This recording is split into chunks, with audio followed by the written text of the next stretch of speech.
Welcome, everyone. This is a collective message on what you need to hear, receive, or feel right now. They're showing me literally, this is a really interesting analogy. They're like the jaws of life are wide open. Life is, of course, what we make it, but truly it's opportunities that are going to be available to us is based off of our energetic frequency. So they're literally showing me, especially with this specific full moon, but no matter when, whatever time or space, the like dimension or reality that you find or receive this message, it always happens in divine timing, and it's bringing into your awareness what is available to you based off of current limiting beliefs that are blocking you from whatever it is that you're looking to expand into your life. So it literally looks almost like this golden bright energy that's trying to come through a set of doors, and it only is coming through to a certain degree. It's only coming through to the degree that you let it. So it's time to expand and literally let more light in, let and allow more light energy in.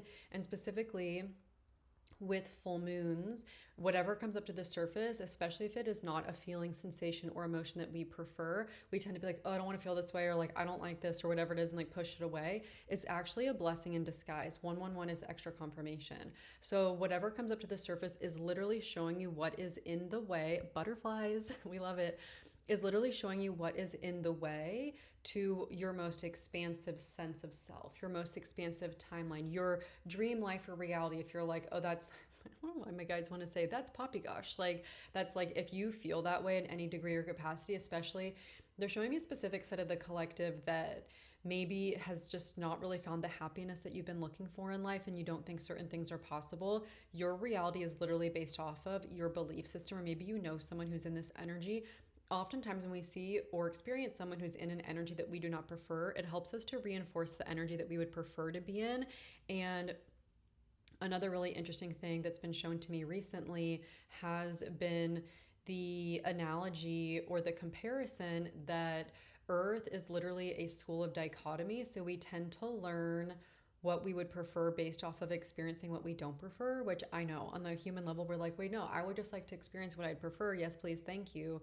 But oftentimes, when we experience things that we don't prefer, whether it's like, I really hate this job, or I don't really enjoy doing whatever it is that you might be doing for a career, or I don't like living in this location, or I don't like this relationship, or I don't like this dynamic, or I don't like this place, whatever it might be, is often showing us what we would prefer based off of what we don't. So it's getting super hyper specific, clear on what you do not prefer and why you don't prefer it, so that you can then reverse Uno. It's typically the opposite, and connect into what you would prefer and start to focus your attention energy on that. Remember, whatever we focus on, especially now energetically, literally compounds. So showing me like 10x, it's giving like the snowball effect. So when we place our attention and energy on what we don't prefer, which is also 303, interesting. Angel numbers 333 might be significant as well. They're also showing me 444 and 555. But whatever we place our attention and energy on grows, and we tend to focus on usually what we don't like, because our human wants to improve our, existence, our experience. And so we'll be like really lasered in on like, I don't like this, I'm experiencing this and I don't like it.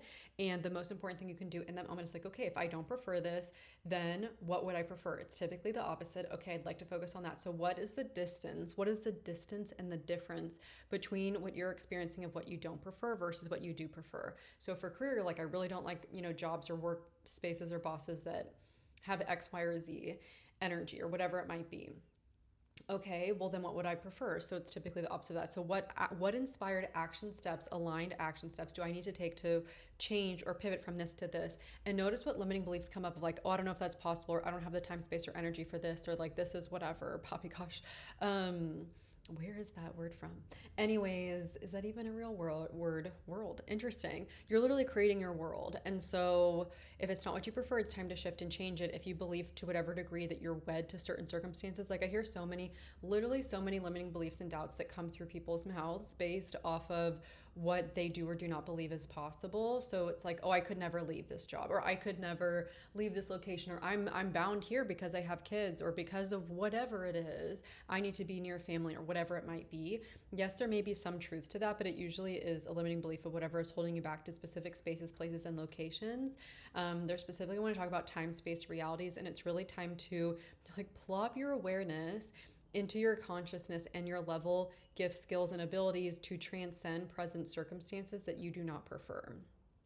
Yes. So placing your personal power back inside you and starting to really curate the reality that you would prefer. And usually that involves doing difficult things, doing the hard things, of saying no to the career that's not serving you and you don't know where you're going from there, saying no to the relationships, moving perhaps, like whatever is causing unhappiness or distress in your life that you do not prefer, it's time to shift and change that.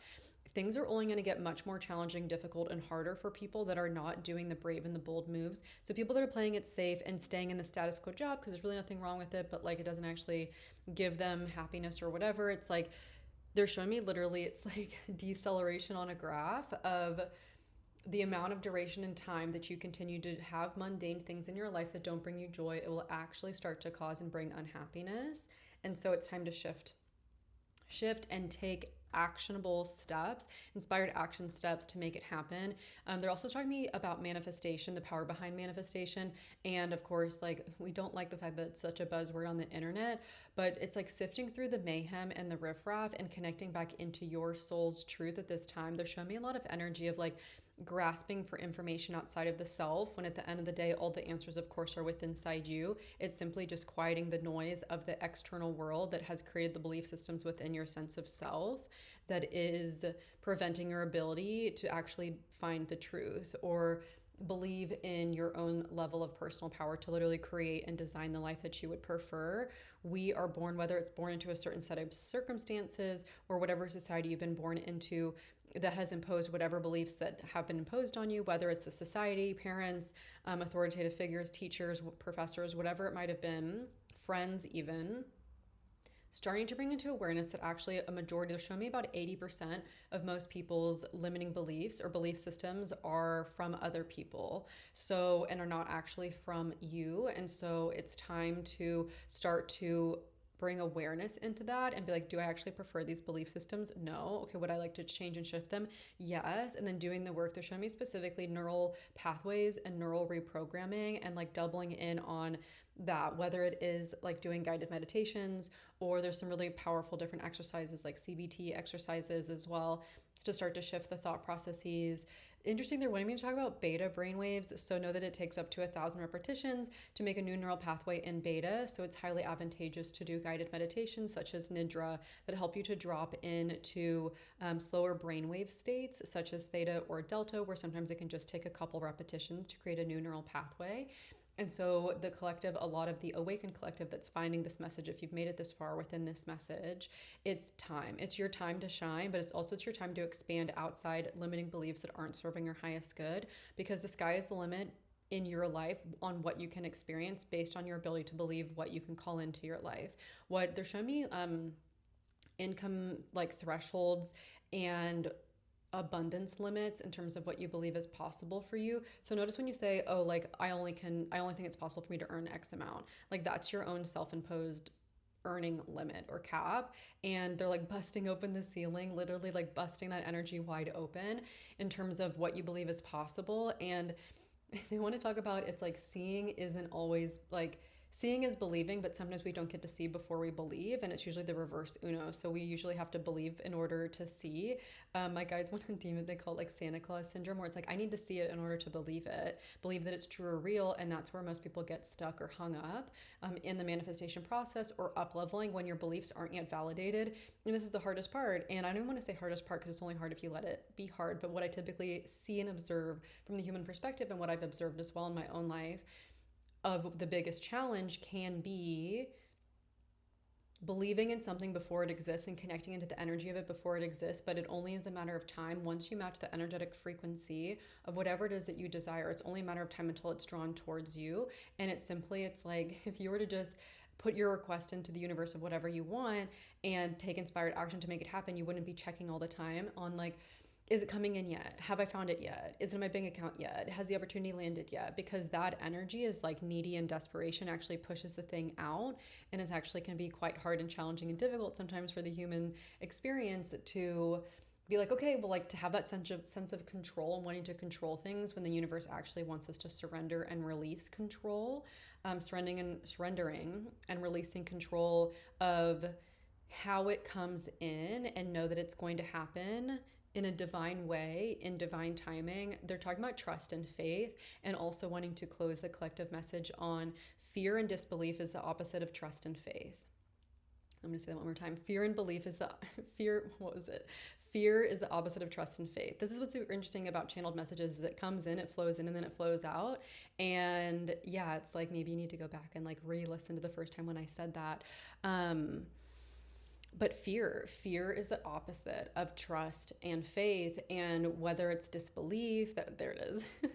Fear and disbelief is the opposite of trust and faith. And once you recognize that, it's sometimes we just need something to click in, whether it's a specific message, whether it's something you literally see on your screen and you scroll and you see, or you maybe hear from your guides, or you hear in a collective message that just allows you to pivot and shift your awareness to a point or a level that allows you to be like, oh, sometimes divine guidance comes in little quiet nudges, and sometimes it's literally those little nudges, those little pieces of information that when you allow it to fully drop into your consciousness, you get that aha moment of like, oh, and then you shift your perspective. Every time you shift your perspective and your awareness, it shifts your ability to expand what you believe is possible. And sometimes it just takes that little shift to be able to literally change your reality and drop into a new space within your own conscious mind of what you believe is possible.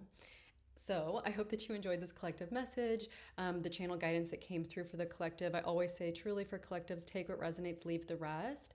And if you enjoyed this, be sure to like, subscribe for more, drop a note in the comments. I'd love to hear how it resonated for you. And if you're looking for specific one-on-one support, that's channel guidance from the divine, from your higher self, from your spirit team, we do book one-on-one sessions through my website, underthemoonwithteal.com.